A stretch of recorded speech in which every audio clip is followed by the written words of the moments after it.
on next. So let's bring on George. George, how you doing? Georgie. Oh, no, there we go. Can you hear me? Yeah, we can. Yeah. How you doing, George? Yeah, all good.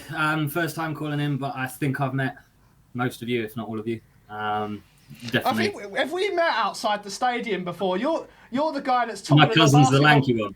Absolutely, I thought so. I actually thought he said his cousin Solanke. And I was like, okay, cool. But George, where do you want to go, mate? What do you want to what do you want to talk about? What's your hot takes? It's a bit of a difficult one. My biggest gripe is everyone saying Ange out, and I know that's really controversial. But he's had one season. Yeah. He's had one season. Yeah. I don't see how anyone can say that they should be Ange out after what we've seen. We've just started getting a bigger squad and just started getting to test out and have the ability to test out youngsters like tonight. And we went into the game tonight saying we're not going in to win. Yeah. So I don't see how everyone after that has come out and said how bad it's been. I know the performance wasn't great, but there's so many lessons that we can learn to take out of that. One thing I do want to briefly touch on, sorry guys. Yeah, go on, George. Briefly touch on was the substitutions of Sonny and Brennan. I know you guys are scratching your heads about that. I have a very opinionated opinion on it. Let's go. I think he's specifically done it just to tighten up the midfield and to have some control and try and control the game. I don't think he's done it because there was no outlet. I think it was more the fact that even if they'd stayed on, there would still be no outlet because we wouldn't have the ball in the first place.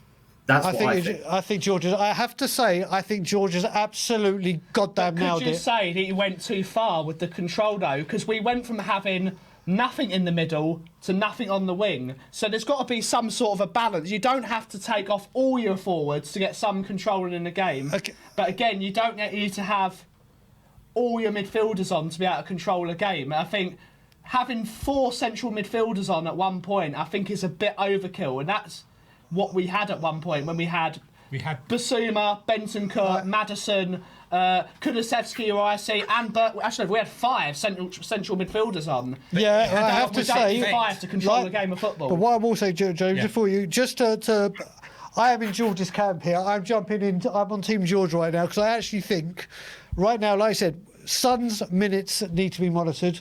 We need him for bigger or the games.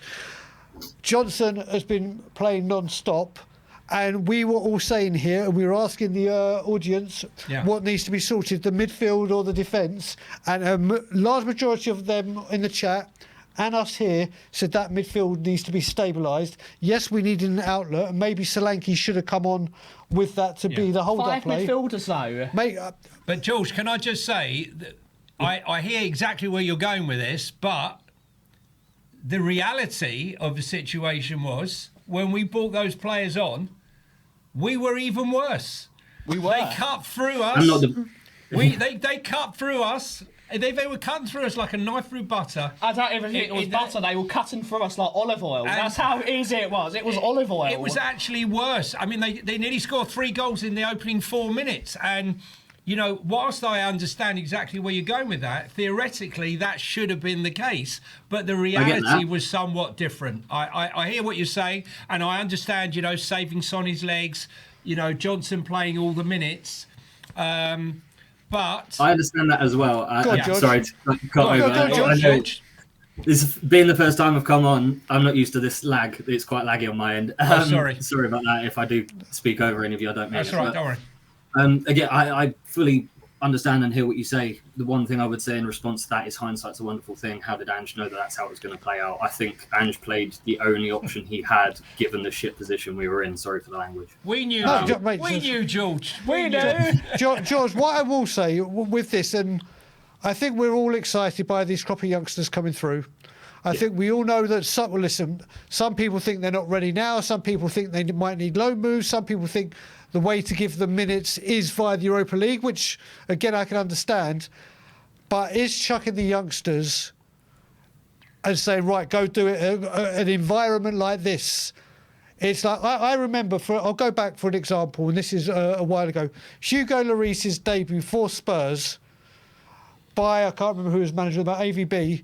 Was at at the Emirates and saying, there you go, Yeah. make your first Tottenham Hotspur debut away at the biggest enemy. The difference is, Brian, that was the captain of France. Well, he wasn't at the time. He wasn't at the No, time. he was the captain of But France. either what I'm getting at is there's the right time to play these youngsters and say, right, let's see what you got. I don't think Galatasaray away was the right. I mean, Totally wrong. George, Yeah. if you were Ange right now going into that game, would you have been like, do you know what, it's Galatasaray, go and learn something? Or do you think this game would have been like, this you're going to come off the bench maybe because this is a daunting place? This is where I would argue my opinion is more controversial than anything else I've said so far. On the point that, yeah, I would have done. And I'll tell you why. Okay. Because the injuries that we've got, the fact that ultimately it didn't matter if we lost. And I'd agree. the atmosphere for where they were, like, to get experience, surely that's the atmosphere you want to throw them in, to give them experience. If we realistically want to be playing in the Champions League and we want to be winning the Champions League, when's the best time to go and put all these on? Against Nottingham Forest in the FA Cup third round, if we were to play them, for example, or against Galatasaray in a dead rubber match we don't actually care about. I wouldn't call it a dead rubber Yeah, match. I wouldn't call it- I not wouldn't call it a dead rubber match. No, listen, I Yeah, get no. listen, we can still not qualify. yeah, there but is a chance. Listen, I understand when people say this is a dead rubber, which it totally isn't. But I understand when you've won wasn't I three didn't games. mean dead rubber. I just meant we don't No, have I to. know what you have mean, to. George. When you've won 3 games on the Yeah. spin, it's not like, right, we need this win. Yes, it would have been help and put us right at the top. But I've been saying, and I said before, that this cup means more to me than the league. The other cups mean more to me than the Me league. as well. Who stood out for you? Go on, George. Sorry, George, you carry on, buddy. Do you Carry on. think, though, George? Then Just carry on, then carry on. okay, go on. I was just going to say, George, just to ask you, do you think that helped Bergvall, the experience tonight, or do you think it demoralised him a bit? And that's the difficult part. Yeah. Ultimately, you're never gonna throw him in with any guarantee. That's where hindsight's going to be a wonderful thing. And yeah, maybe we could have seen throwing him in against Galatasaray would have been good, but we're Spurs, yeah.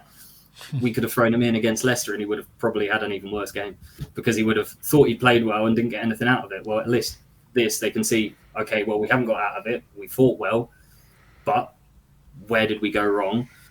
What can we work on? Like, it's not like it's the league. It's not like it's a knockout in a cup. But I think us as Spurs fans, and this is very generalised, but we're very negative. And I think Are that's you positive about understandable. No. Yeah. That's that? You like that one? Is- I like it. I think it's understandable with all the pain. I'm only 25, so I'm lucky to have not gone through all the pain you guys have gone through, being older than me. I can't believe but- he keeps saying that we're older than him. Where did Yeah. he get that Stop from? it. Sorry, go on, George. Sorry, there's the sound here is going a bit wonky. Can you hear me, George? Yeah. I can still I hear can all hear three it of you, now. I think. Cool. Yeah. That's right. It's no worries. Carry on, George, with what you were saying. So I never am one to slate the players or the manager. I wholeheartedly think the players have paid a lot for what they do. They're the ones on the pitch. Yes, the manager's paid a lot, but the players have to show it. Manager has to get it right as well, and it's not always going to go swimmingly. Look what happened to City, but are they turning around and worried? They were knocked out of a cup. I'm not comparing us to City or Pep to Ange or anyone like that before people in comments start getting all antsy with typing out saying that I'm saying we're as good as City. We're not, but we can beat them. We can beat anyone on our day, and we just need to keep going. We need to stop being so negative. And straight after saying that, I'm going to say Forster out. Listen, Joe, we've been talking about this, but this will be the last thing we talk about, George. We've got quite a few people to get through. Fraser Forster. Now, listen, I'm not saying he had a great game. I'm not saying he's a great goalkeeper. His distribution was sloppy, poor. Could have saved a couple of those goals, but this. It could have been a lot worse. Happy clapper. No. Don't start that crap. I'm not saying I never want to see Forster start again. But again, like Jimmy was saying about Dragusin, yes, Forster was at fault for goals, but it could have been worse without the saves he made. I don't want to see him play. As soon as I see him starting, all right, he did well against AZ Alkmaar at home. But the other two games he's played, Coventry, we know, was an absolute shit show. Let's be serious. And today wasn't much better. It could have been worse, but yeah, I agree. But George, you've probably heard me say on the show before when you've watched We Are Tottenham TV, Tottenham have had this issue for a very, very long time. When we had Hugo Lloris, not one goalkeeper that was at the club was there to say, right, I'm coming for your jersey. I'm not just here if you're injured or suspended. I'm coming for that number one spot. And we're doing. I know Vicario's only in his second year, but we've got him. We've got Brandon Austin, who's obviously not deemed good enough, but given a 5-year contract. Come January, do you reckon signing a goalkeeper is a necessity? Yeah.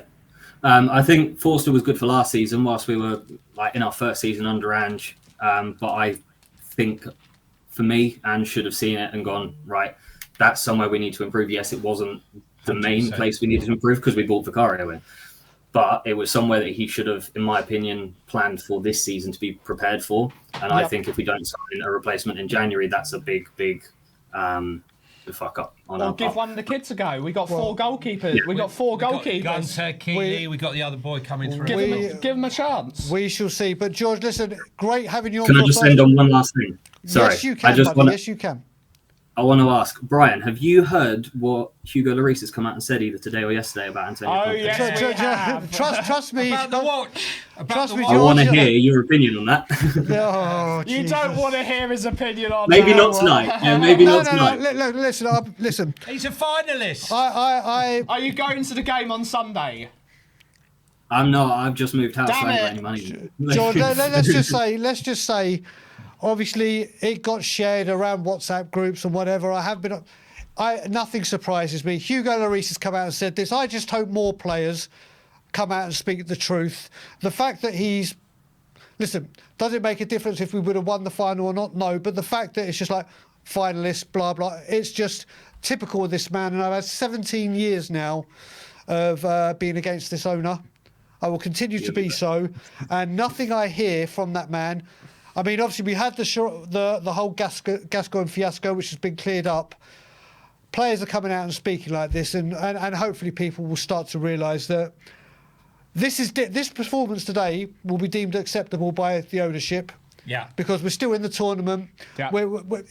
You look at the leaders, Osimhen, Icardi, they have players there that are leaders that have won things. Icardi, we don't, and as long as we scrape through cups and get into Europe, we're fine. We'll get. We might get a watch saying losers tonight with the players' names, but at least we tried in Galatasaray. Absolutely. But yeah, I'm trying to be.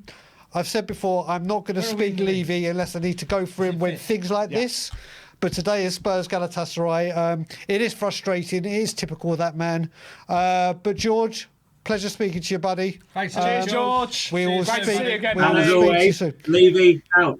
There you go. You've done it, not me. Well done. Well done. It's not me saying it. It's not me saying it. Right, next guest, and it's a very dear friend of mine. Someone who lives in the same continent as me. Let's bring on